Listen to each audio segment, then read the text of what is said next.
folks, George here. So today we're going to slightly change the style of a lot of these lectures, and right now we're going to talk about Anthony Weston's book, A Rulebook for Arguments. What this is really going to be is about how to structure our thinking and of course our writing to make arguments that are convincing to others and maybe should convince yourself too, and how to spot mistakes in argumentation, or how to address argumentation mistakes. First of all, what do we mean by argument? We're not talking about just fighting. Rather, it's a very technical definition of argument, and that technical definition is that we present a main point or a conclusion, and we give reasons and evidence and premises in support of that conclusion. And if you give proper premises and reasons and evidence to support your conclusion, then you have a proper argument. The key idea of all of this is to suggest this, and I know this is controversial for some people, but there are better arguments than others. That is, not all arguments are the same. Not all beliefs are the same. Not all ways of thinking are the same. Right? Some people are apt to say, oh, that's just your opinion. We don't do that here. I don't do that here.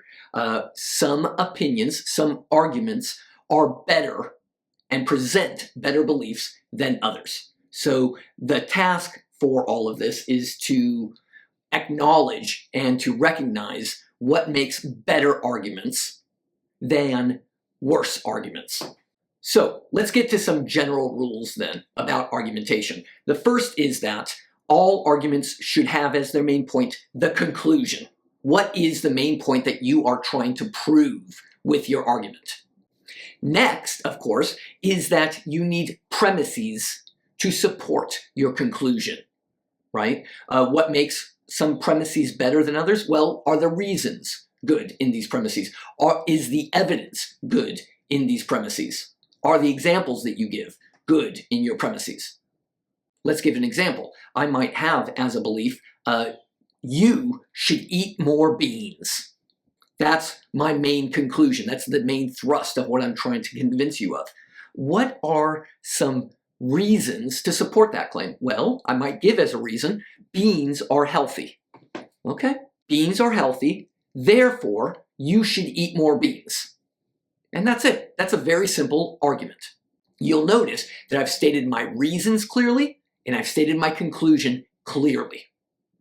Beans are healthy, therefore you should eat more beans. Of course, this is all stated clearly when you are very clear and ordered in your thinking process. That is, first you state your conclusions or your main ideas. You should eat beans.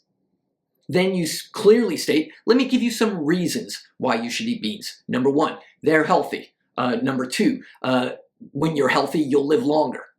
Then you might want to restate your conclusion. Therefore, you should eat beans.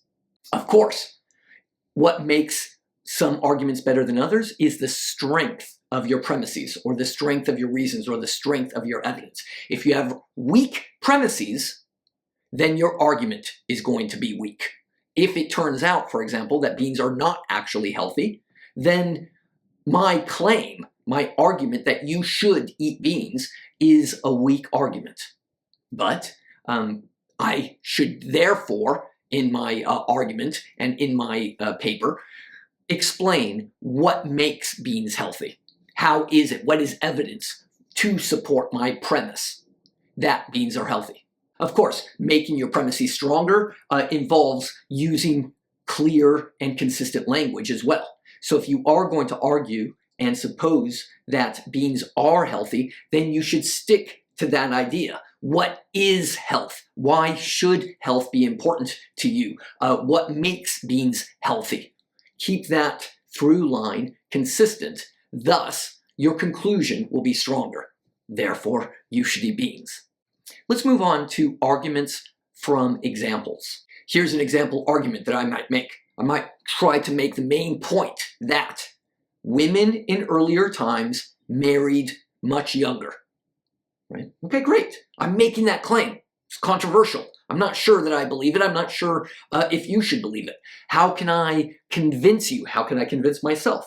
I need to give more reasons, more examples, yes, to support the claim that women in earlier times married younger. What might be some examples? Number one, Juliet from William Shakespeare's Romeo and Juliet married young. Or she fell in love young at 13. In biblical times, Jewish women married at the age of 13. In Roman times, women married at the age of 13. Those are all examples that support my conclusion that in earlier times, women married much earlier.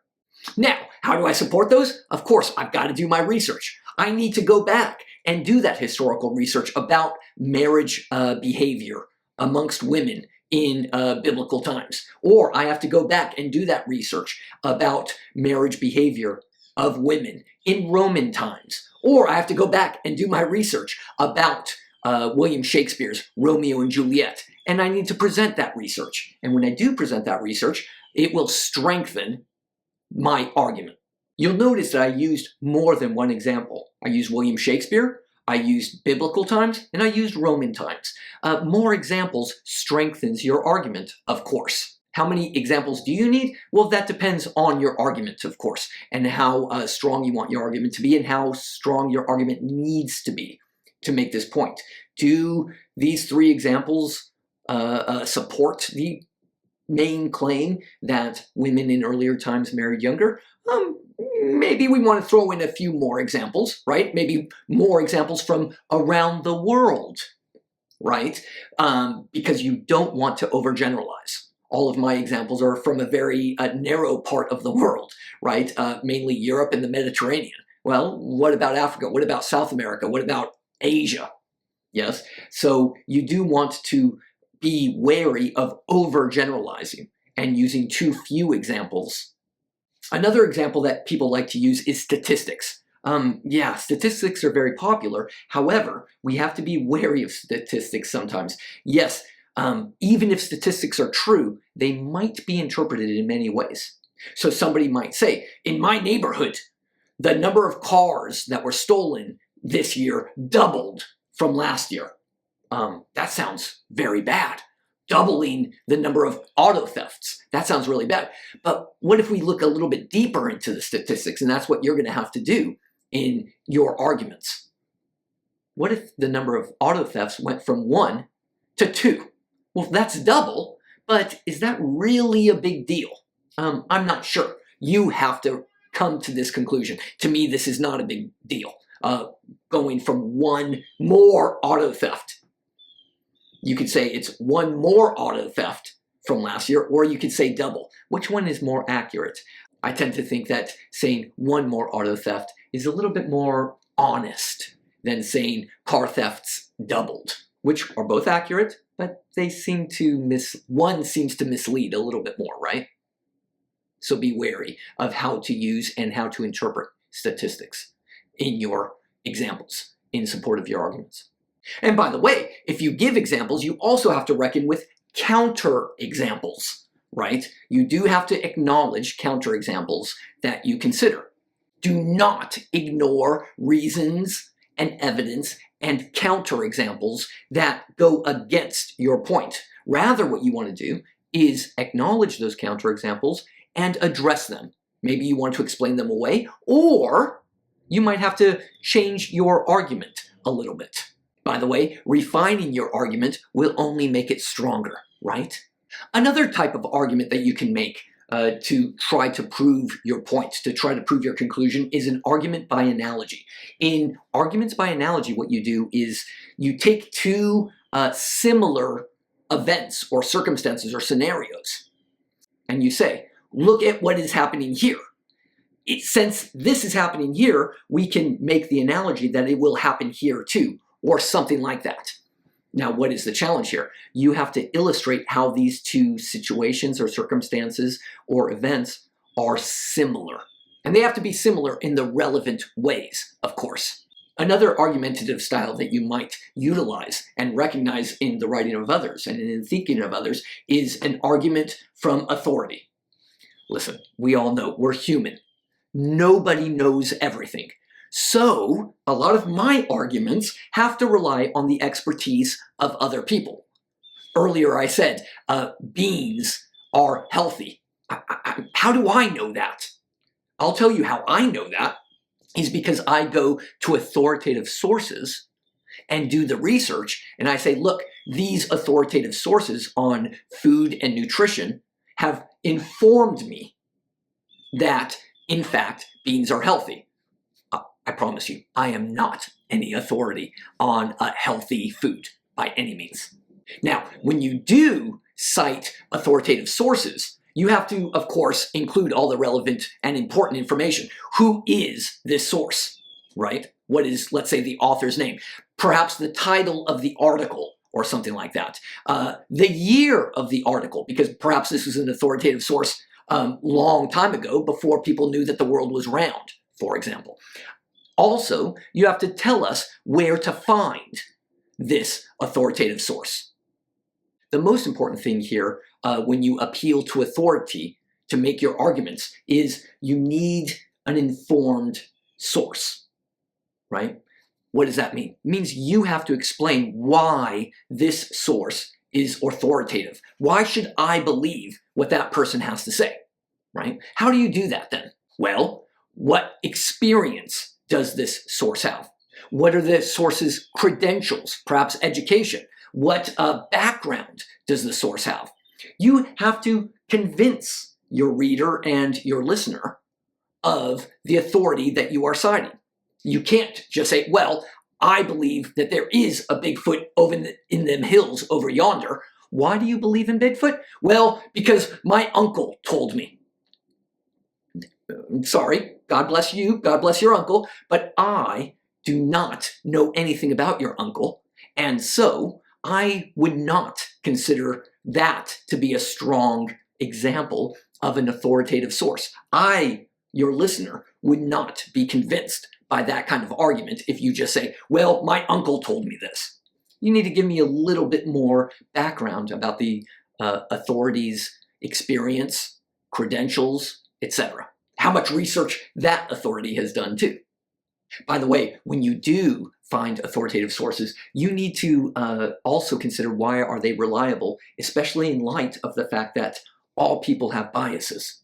We all have biases. How do we work around those biases? How has this source worked around those biases? One question you're going to want to ask, for example, is, who is paying that authoritative source, right? So if I hear somebody tell me beans are the best food, you should be eating beans, and the person is getting paid by the bean company, you'll forgive me, but I might be a little bit more skeptical listening to an authority who's being paid by the bean company.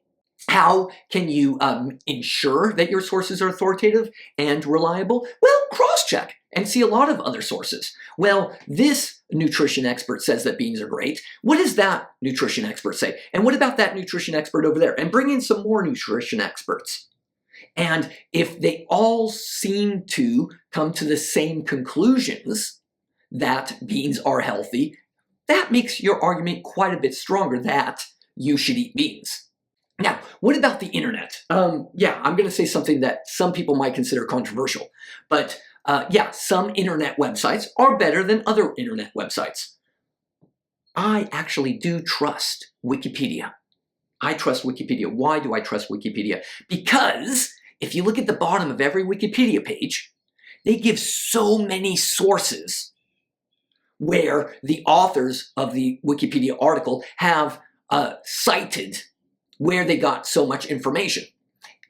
By the way, that doesn't mean you should cite Wikipedia. Instead, what you should do is go to those sources at the bottom of the Wikipedia page and cite those sources. Read those sources, check those sources, and say, oh, wow. So Wikipedia is a great resource to find good sources and reliable sources. But please don't use Wikipedia as a source, as an end source in and of itself. Now let's move on to arguments about causes. all causal arguments are going to start with correlations. What is a correlation? It says that two events are routinely associated together. That is, event 1 is regularly associated with event 2.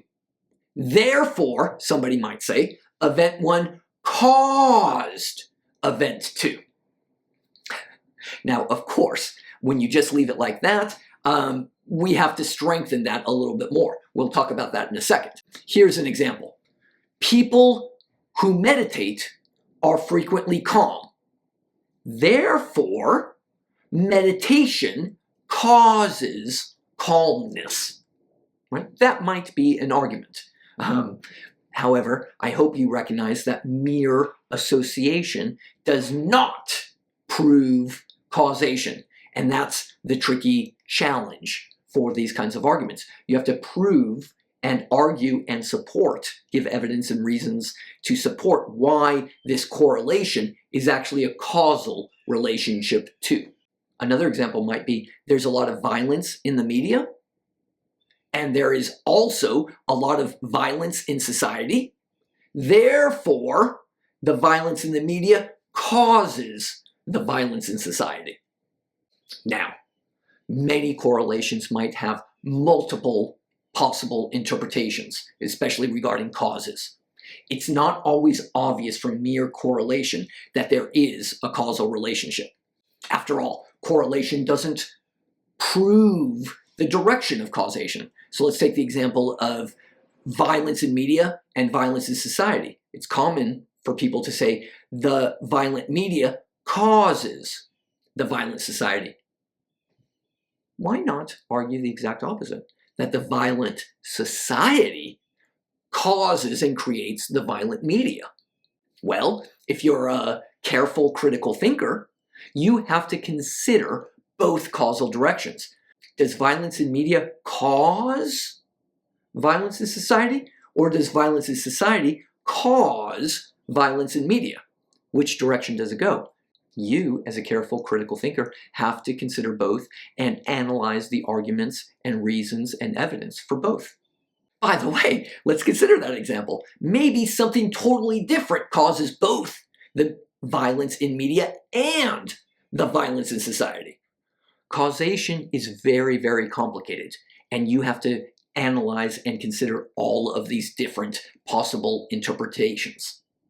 Perhaps, you want to actually soften and refine your argument so that you say, instead of saying violence in the media causes violence in society, you might want to say, well, some violent media causes some violence in society. I'll give you just an anecdotal example here. I know that some of the violence I committed against my little brother when we were kids was caused by violent wrestling that we watched on TV. Because I watched that stuff, I did different things and I mimicked what they did on TV. So that's some violence, though.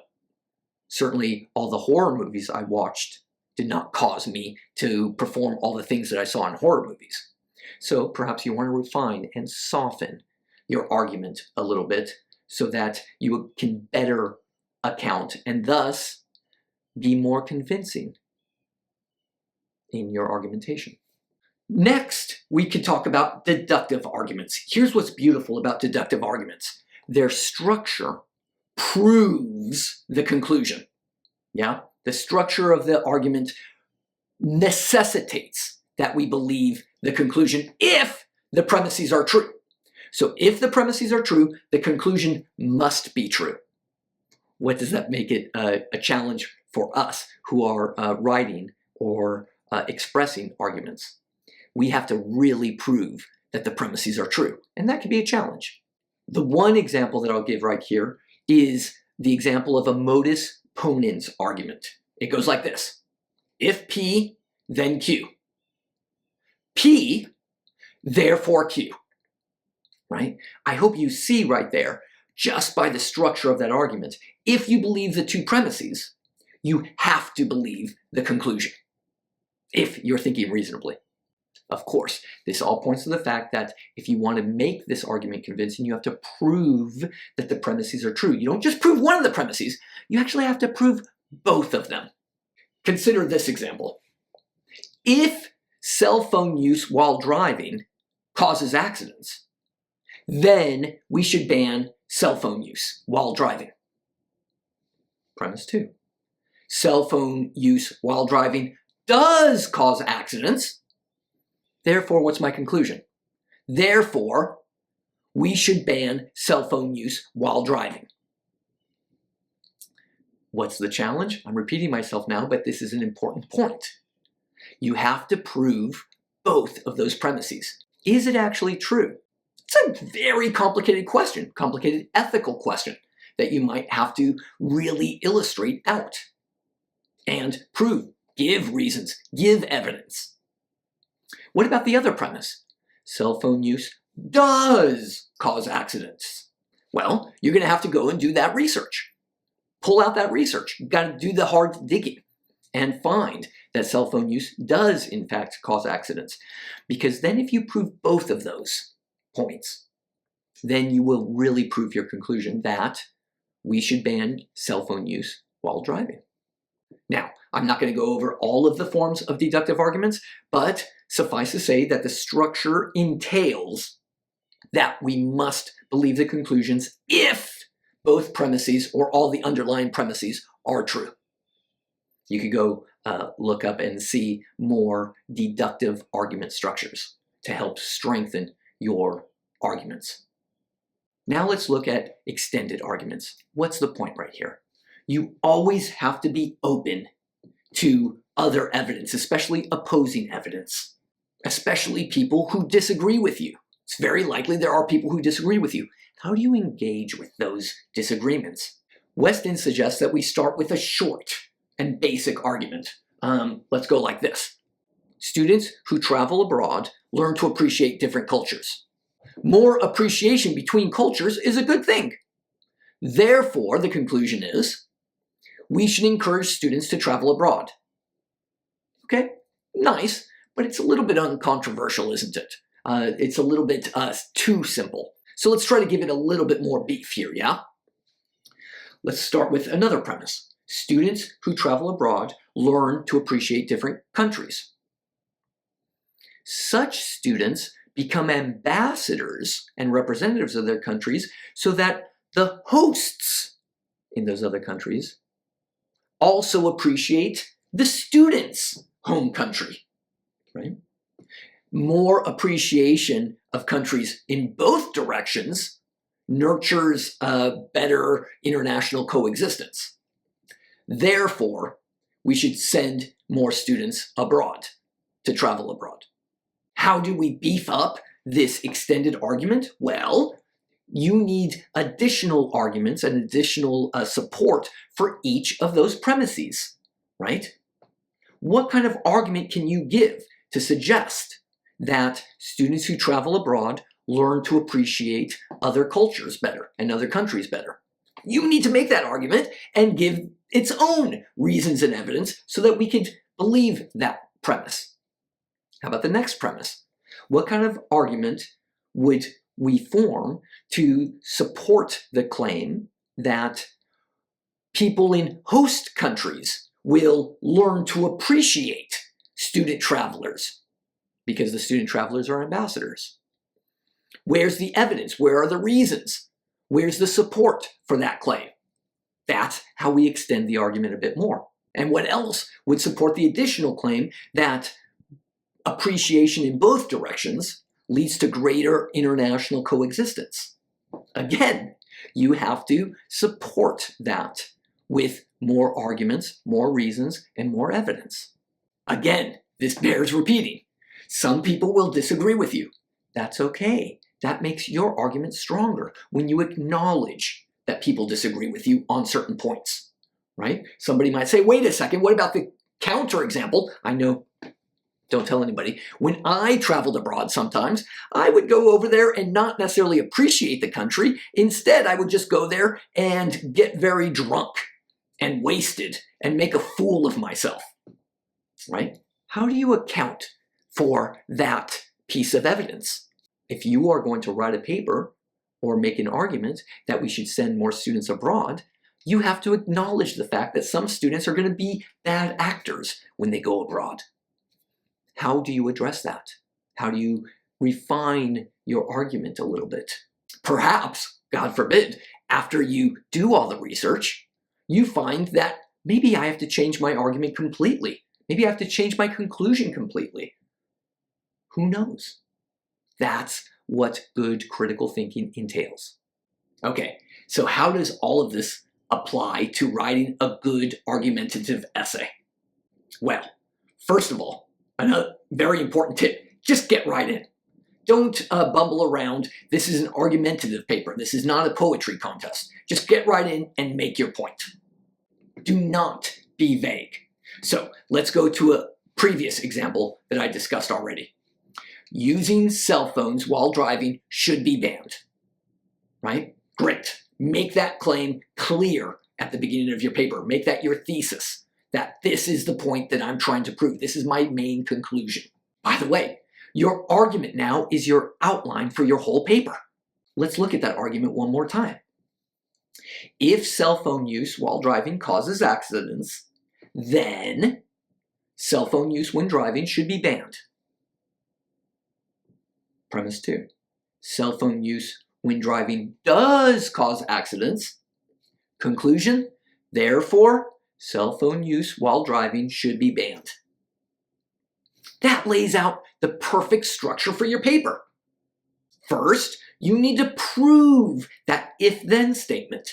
If cell phone use while driving does cause accidents, then we should ban it. Is that true? Is it true that we should ban cell phone use while driving if it causes accidents? I don't know, but you're going to have to make a very interesting moral argument, for example, in this case, right? Give reasons, give evidence to support that argument. What about the second premise? Cell phone use while driving does cause accidents. That sounds like a research issue. Find the evidence. Find the reasons to make that claim, to support that claim.